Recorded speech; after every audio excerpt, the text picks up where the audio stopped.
Wind, Sand, and Stars by Antoine de Saint-Éxupery. Chapter 10. Conclusion. Here, in the final pages of this book, I remember again those musty civil servants who served as our escort in the omnibus when we set out to fly our first mails, when we prepared ourselves to be transformed into men, we who had had the luck to be called. Those clerks were needed of the same stuff as the rest of us, but they knew not that they were hungry. To come to man's estate, it is not necessary to get oneself killed round Madrid, or to fly mail planes, or to struggle wearily in the snows out of respect for the dignity of life. The man who can see the miraculous in a poem, who can take pure joy from music, who can break his bread with comrades, opens his window to the same refreshing wind off the sea. He, too, learns a language of men. But too many men are left unawakened. A few years ago, in the course of a long railway journey, I was suddenly seized by a desire to make a tour of the little country in which I was locked up for 3 days, cradled in that rattle that is like the sound of pebbles rolled over and over by the waves.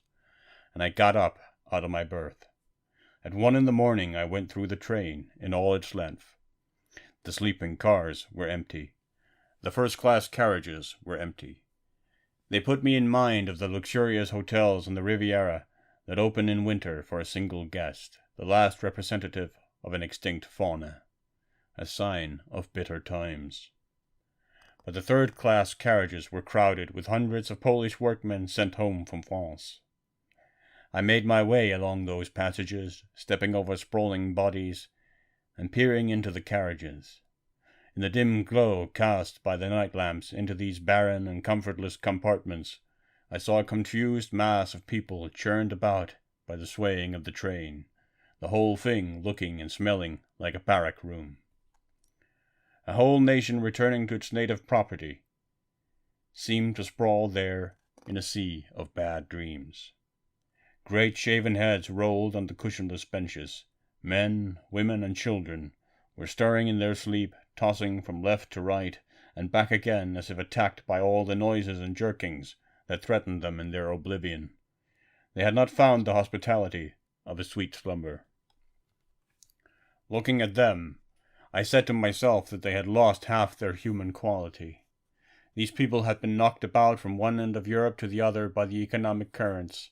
They had been torn from their little houses in the north of France, from their tiny garden plots, their 3 pots of geranium that always stood in the windows of the Polish miners' families.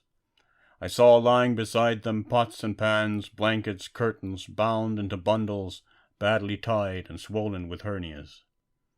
Out of all that they had caressed or loved in France, out of everything they had succeeded in taming in their 4 or 5 years in my country, the cat, the dog, the geranium, they had been able to bring away with them only a few kitchen utensils, 2 or 3 blankets, a curtain or so.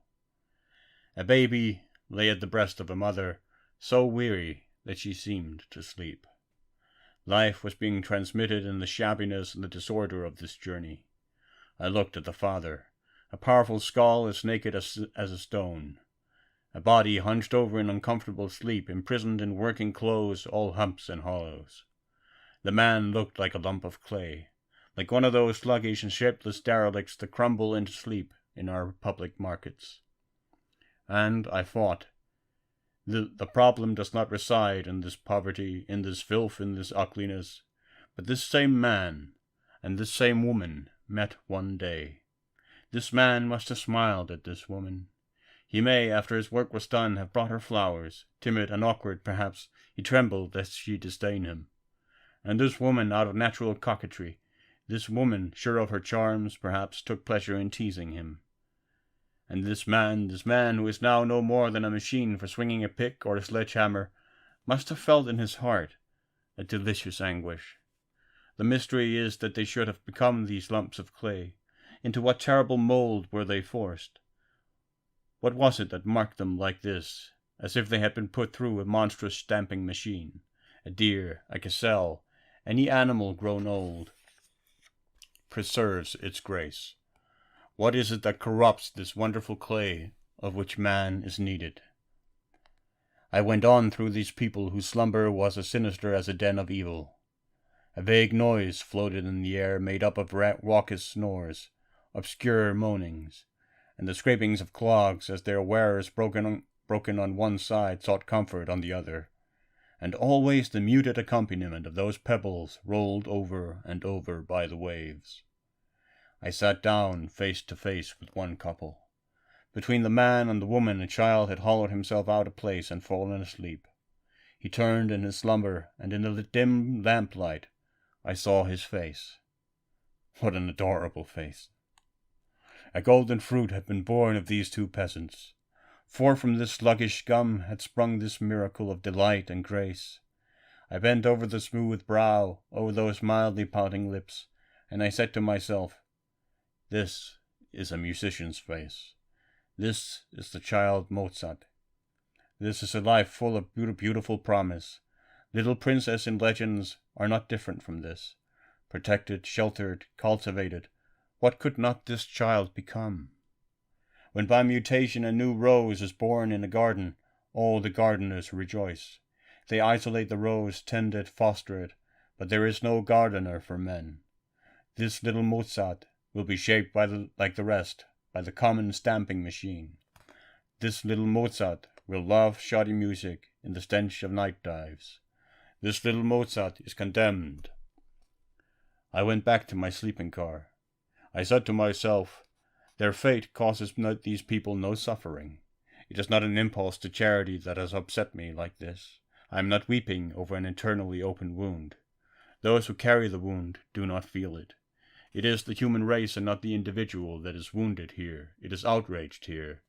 I do not believe in pity. What torments me tonight is the gardener's point of view.